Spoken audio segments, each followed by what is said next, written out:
এই মুহূর্তে অন্নপূর্ণা যোজনার বড় খবর, টাকা কবে দেওয়া হবে ফাইনালি জানিয়ে দেওয়া হলো। বিস্তারিত শেয়ার করছে এই ভিডিওতে। এর আগে ভিডিওটি অন্যদেরকে শেয়ার করে জানতে সুযোগ করে দিবেন। কালকে একটা ভিডিও বানিয়েছিলাম বৈঠকের কথা, কিন্তু তারপরে মিটিংয়ের পরে সাংবাদিকের সামনে ওনার কাছ থেকে যখন প্রশ্ন জানতে চেয়েছিলেন এই যে অন্নপূর্ণার টাকা কবে দেওয়া হবে, আগস্ট মাসে কী আপডেট রয়েছে, কেন দেরি হচ্ছে, তার উত্তরে যে উত্তরগুলো দিয়েছিলেন সেটা নিয়ে একটা প্রতিবেদন প্রকাশ হয়েছে পত্রিকায়। পত্রিকাটার নাম হচ্ছে বর্তমান পত্রিকা। তো চলুন পুরো বিষয়টা দেখে নেওয়া যাক। এখানে দেখতে পাচ্ছেন দেওয়া আছে বর্তমান পত্রিকার নাম। এখানে পুরো ডিটেলসে বলা হয়েছে। এখানে লেখা আছে অন্নপূর্ণা চলতি মাসের টাকা 15 তারিখের পর।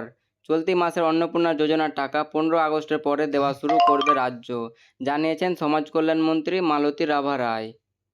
তারপরে এখানে নিজস্ব প্রতিনিধি কলকাতা, চলতি মাসের অন্নপূর্ণা যোজনার টাকা 15 আগস্টের পরে দেওয়া শুরু করবে রাজ্য, জানিয়েছেন সমাজ কল্যাণ মন্ত্রী মালতী রাভা রায়। বর্তমানে চলছে ব্লক ভিত্তিক যাচাই, একজন যোগ্য যাতে বাদ না পড়েন তার জন্য যাচাই চলছে বলে দাবি মন্ত্রীর। ফলে 15 আগস্টের পরে ব্যাংক অ্যাকাউন্টে টাকা পাঠানো শুরু হবে। অন্নপূর্ণা নিয়ে সোমবার দপ্তরের পদস্থ আধিকারিকদের সঙ্গে পর্যালোচনা বৈঠকও করেছেন মন্ত্রী।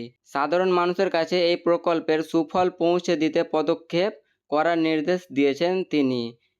এটা দেখার পর আশা করি বুঝতে পেরেছেন 15 আগস্টের পর টাকা ছাড়া হবে।